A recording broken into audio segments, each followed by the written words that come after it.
নমস্কার প্রিয় বন্ধুরা, এই ভিডিওর মাধ্যমে আমরা বাংলাদেশে নবনির্বাচিত সদস্য ও নবগঠিত মন্ত্রিসভা সম্পর্কে জানব। তো চলুন শুরু করি। বাংলাদেশে ২০ বছর পরে ত্রয়োদশ জাতীয় সংসদ নির্বাচনে দুর্দান্ত জয় পেয়েছে বিএনপি অর্থাৎ বাংলাদেশ ন্যাশনালিস্ট পার্টি।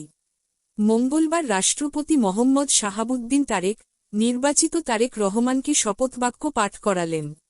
মন্ত্রীদের ২৫ জনের মধ্যে ১৭ জনই নতুন মুখ, প্রতিমন্ত্রীর মধ্যে ২৪ জনই নতুন। বেগম যুগ এখন ইতিহাসের পাতায়। ৩৪ বছর পর পুরুষ প্রধানমন্ত্রী পেল বাংলাদেশ।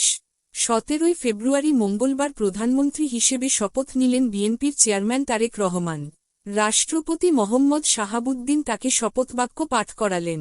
জাতীয় সংসদ ভবনের দক্ষিণ প্লাজায় এই শপথগ্রহণ অনুষ্ঠান হয়। ২০০১ থেকে ২০০৬ সাল পর্যন্ত খালেদা জিয়ার নেতৃত্বে সরকারে ছিল বাংলাদেশ জাতীয়তাবাদী দল বিএনপি। ২০ বছর পরে ত্রয়োদশ জাতীয় সংসদ নির্বাচনে দুর্দান্ত জয় পেয়েছে দলটি। বাংলাদেশের জাতীয় সংসদের ২৯৯টি আসনের মধ্যে ২১২টিতে জয়ী হয়েছে তারা। মঙ্গলবার তারেকের পাশাপাশি শপথ নিলেন মন্ত্রিসভার গুরুত্বপূর্ণ সদস্যেরা। তার মধ্যে রয়েছেন মির্জা ফখরুল ইসলাম আলমগীর, আমির খসরু মাহমুদ চৌধুরী, সালাহউদ্দিন আহমদ, ইকবাল হাসান মাহমুদ, হাফিজ উদ্দিন আহমদ প্রমুখ। উল্লেখ্য, মন্ত্রীদের ২৫ জনের মধ্যে ১৭ জনই নতুন মুখ, প্রতিমন্ত্রীর মধ্যে ২৪ জনই নতুন। প্রধানমন্ত্রী তারেক রহমানও এইবারই প্রথম মন্ত্রিসভার সদস্য হচ্ছেন।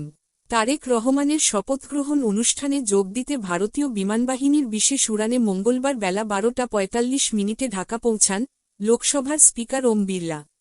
তাকে ঢাকায় স্বাগত জানান বাংলাদেশের বিদেশ মন্ত্রকের সচিব মোহাম্মদ নজরুল ইসলাম। তার সঙ্গে ছিলেন নয়াদিল্লিতে বাংলাদেশের হাইকমিশনার এম রিয়াজ হামিদুল্লাহ। এদিন ওম বিড়লার সফরসঙ্গী হিসাবে ঢাকায় পৌঁছান ভারতের বিদেশ সচিব বিক্রম মিশ্রি।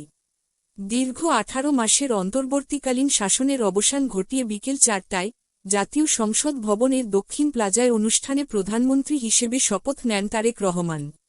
এর আগে সকাল ১০টায় ত্রয়োদশ জাতীয় সংসদ নির্বাচনে নবনির্বাচিত সংসদ সদস্যদের শপথবাক্য পাঠ করান প্রধান নির্বাচন কমিশনার এএমএম নাসির উদ্দিন। শপথ অনুষ্ঠান ঘিরে এলাকায় জোরদার নিরাপত্তা ছিল।